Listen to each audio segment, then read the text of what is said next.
Et salut la famille, j'espère que vous allez bien. Moi personnellement ça va super. Je voulais vous faire une petite autothérapie. Et avant même de commencer, je préfère qu'on se mette d'accord sur quelque chose. Bien sachez que je ne suis absolument pas psychologue, d'accord? Je ne vais pas vous trouver le remède contre la dépression. Cette vidéo, ça va surtout être là pour pouvoir débattre avec vous comme d'habitude. Imaginez qu'une personne qui est mal dans sa peau, etc. ait envie de trouver des réponses, eh bien elle peut tomber sur cette vidéo. Je peux peut-être moi lui apporter des réponses et même vous, en mettant un commentaire, je vous demande pas habituellement des pouces bleus, etc. mais juste de jouer le jeu dans les autothérapies et de partager vos expériences pour aider un maximum de gens. Vous comprenez? Donc imaginez qu'une personne qui se sent mal ou une personne justement qui se sent mal vienne pour mettre justement en commentaire les raisons de son mal-être. Eh bien c'est cool parce que comme ça il y aura forcément des gens qui sont expérimentés et qui sont intéressés par le sujet et par justement le débat que je suis en train de mettre en place, pourront aider les personnes dans les commentaires qui se sentent pas bien. Vous comprenez ce que je veux dire? Là, je vais vraiment parler sans tabou et dire clairement ce que je pense, notamment par rapport à la dépression qu'on peut rencontrer lorsqu'on est jeune. Parce que pour moi, on peut très bien tomber en dépression à 14 ans, à 15 ans, à 16 ans. C'est pas parce qu'on est adulte qu'on subit plus de choses. Je vais vous poser une petite question simple. Je vais vous donner un contexte. Imaginez que vous avez 50 ans, 55 ans, un mariage réussi, une belle carrière, tout va bien, vous avez la santé, vous avez des enfants qui vous aiment, vous êtes heureux, vous avez la réussite, vous êtes beau, etc. Et là, votre mère meurt. Mais tu sais, un décès foudroyant. Je sais pas, un accident, peu importe. Je vous le souhaite pas, hein, d'accord? Mais si quelque chose comme ça arrive, on est d'accord que ça va être tellement brutal que ça va vous faire un mal de chien. Vous allez en souffrir. C'est ça un petit peu la dépression. C'est quelque chose, un facteur, qu'il soit psychologique, qu'il soit familial, qu'il soit professionnel, qu'il soit hormonal. Ça peut arriver de plein de facteurs, mais qui vous détruit, on va dire, psychologiquement dans un premier temps, mais ça peut aussi vous détruire physiquement et ainsi de suite. Vous savez, la dépression, c'est dur.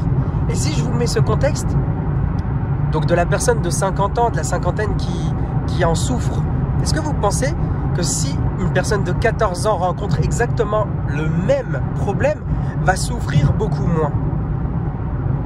Eh bien non, on est d'accord. Une personne de 14 ans comme une personne de 50 ans va souffrir de la même façon pour la perte d'un proche. Et qui plus est pour sa mère, parce que bon, on ne peut pas vraiment remplacer l'amour maternel, etc. Donc, les personnes qui sont là à minimiser, on va dire, la souffrance que peut rencontrer un jeune, c'est un petit peu aberrant. Moi, à mes yeux, franchement, je trouve ça débile. Après, la douleur est relative à chacun. Une personne peut moins souffrir qu'une autre. C'est pas parce que c'est le fils d'un tel ou la fille d'un tel, etc., qu'elle souffrira moins. Moi, par exemple, j'ai connu pas mal de trucs dans ma vie. Hein. Après, je suis pas vieux, tu vois. Je suis ni vieux ni jeune. Tu vois, je suis un jeune adulte. Donc, j'ai 26 ans. J'ai pas connu ce que a pu connaître ma famille, ma mère, mon père, etc. Peu importe. Mais à mon niveau, j'ai connu beaucoup de choses. Peut-être que les choses que j'ai connues feront souffrir les adultes un peu plus vieux, tu vois, qui ont la cinquantaine, s'ils le rencontraient à leur âge. Comme eux, peut-être que les problèmes qu'ils rencontrent me feraient hyper souffrir alors que eux arrivent à les assumer. Vous comprenez ce que je veux dire? La souffrance est vraiment relative à chacun. Il n'y a pas une souffrance équivalente entre les gens. Donc, comment on peut se permettre de dire qu'une personne de 14 ans ne peut pas tomber en dépression, par exemple? Pour moi, c'est possible.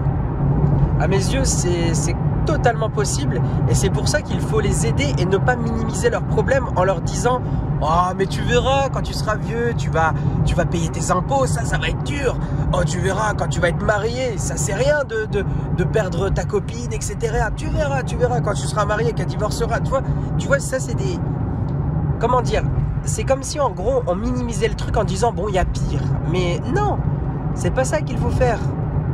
C'est absolument pas ça. C'est débile comme répartie. Il faut justement accepter que la personne souffre. Donc la première, on va dire, phase pour aider quelqu'un, c'est d'accepter que cette personne est mal.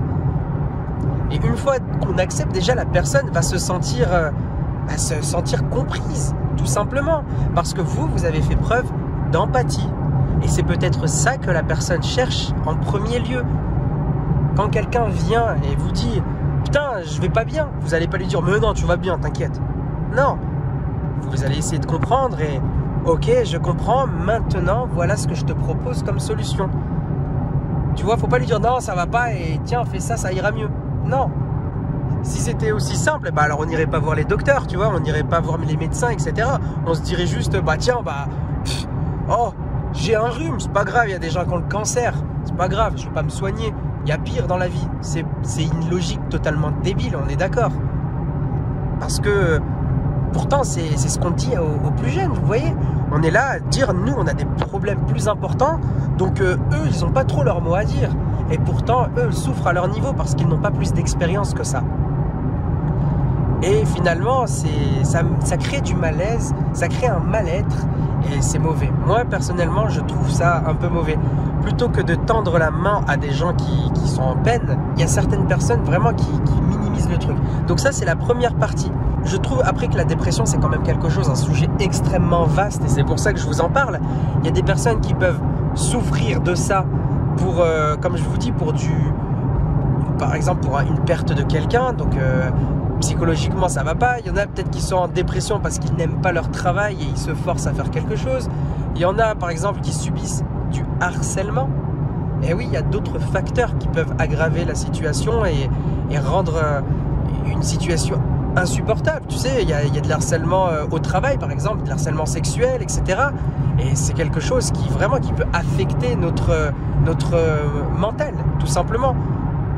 Peut-être qu'il y a, je sais pas, il y a des gens par exemple qui sont en cours, qui n'ont pas les notes escomptées et du coup ça leur fait du mal parce qu'ils se disent où est-ce que j'en suis, comment je vais m'en sortir, machin. Vous savez, la dépression c'est quelque chose de difficile et c'est pas une bonne nuit de sommeil qui va nous aider. L'expression la nuit porte conseil, elle porte absolument pas conseil en cas de dépression. Au contraire, vous savez que on va dire les nuits, c'est à ce moment-là où on va broyer du noir, qu'on va faire des nuits blanches à réfléchir sur notre situation et ça fait encore plus de mal. C'est pour ça les gars que cette vidéo peut être intéressante à partir du moment où vous jouez le jeu et que vous expliquez dans les commentaires en disant comment vous avez pu vous en sortir. Moi personnellement, je vais vous donner une anecdote. Tiens, une anecdote sentimentale pour le fun parce que professionnel, j'en ai fait quelques-unes dans les dernières autothérapies, etc. Moi, je vais vous faire une petite vidéo autour du sentiment. Donc moi, j'ai connu une fille avec qui j'ai été en couple qui m'a fait beaucoup de mal. Déjà, certaines personnes peuvent minimiser le truc en disant bon, ça va, une de perdue, 10 de retrouvée. Et franchement, quand j'entendais des conneries comme ça me faisait plus chier qu'autre chose. Parce qu'à partir de ce moment-là, c'est comme si on pissait sur tes sentiments déjà de base. C'est comme si toi, tu étais en couple avec une personne et on dit bah, tant que t'es pas en couple, tant que t'es pas marié, excuse-moi, ça veut dire que ça vaut rien. C'est bête parce que toi, tu peux aimer une personne vraiment très très fort. Dieu merci, je suis plus en couple avec cette personne aujourd'hui. Et avec le recul, tu vois, je me dis, tu vois, elle méritait pas toute l'attention que je lui ai portée, etc. Et c'est une expérience que j'ai gagnée. Je m'en suis sorti, grandi. Mais ça m'avait fait souffrir sur le moment. Je mangeais plus, j'étais pas bien, je cogitais. Tu vois, et il en résulte qu'aujourd'hui, je suis bien parce que je suis en couple avec une autre personne. Je ne me suis pas mis en couple pour combler un manque affectif, hein, ne crois pas ça. Mon nouveau couple actuellement, j'ai mis beaucoup de temps avant de me remettre en couple parce que justement j'avais perdu confiance en moi, parce que je me suis dit ça va être dur de redonner la confiance en quelqu'un, ça va être dur de tout reconstruire avec une autre personne, donc il a fallu que j'apprenne à connaître l'autre personne et aujourd'hui ça va nettement mieux et je suis beaucoup plus comblé avec elle qu'avec les autres. C'est comme si c'était la première fois que je suis tombé amoureux, tu vois. Donc finalement c'était un mal pour un bien. Donc peut-être que les personnes qui viennent regarder cette vidéo vont se dire putain, je suis mal parce que j'ai eu une rupture amoureuse, mais c'est vrai que ça fait énormément de mal, etc. Et tout ce que je peux dire c'est je vous comprends. Je vous comprends, ça fait énormément de mal. Vous n'êtes pas les seuls dans cette situation, vous n'êtes pas seuls. Et la dernière chose à faire, les amis, c'est de vous isoler. Si je peux vous donner un conseil suite à moi, ce que j'ai eu, c'est de ne pas vous isoler. C'est de sortir le plus possible, de vous dire que vous avez des amis, qu'il y a des gens qui vous aiment, de la famille, des potes, que vous n'êtes vraiment pas seul. Si vous avez envie de parler, de vider votre sac, allez-y. Moi, je vais lire vos commentaires, je vais vous répondre. Vous allez avoir une oreille attentive. Pour terminer avec tout ça, moi, ce qui m'a vraiment aidé aussi à aller de l'avant, c'est vraiment parce que j'avais des amis qui étaient là pour moi, qui ne sont plus là pour moi. D'ailleurs, ça va faire une vidéo MDR. Et j'ai mes passions également qui m'ont beaucoup aidé. Vous savez, j'adore le monde de l'automobile, toutes ces conneries.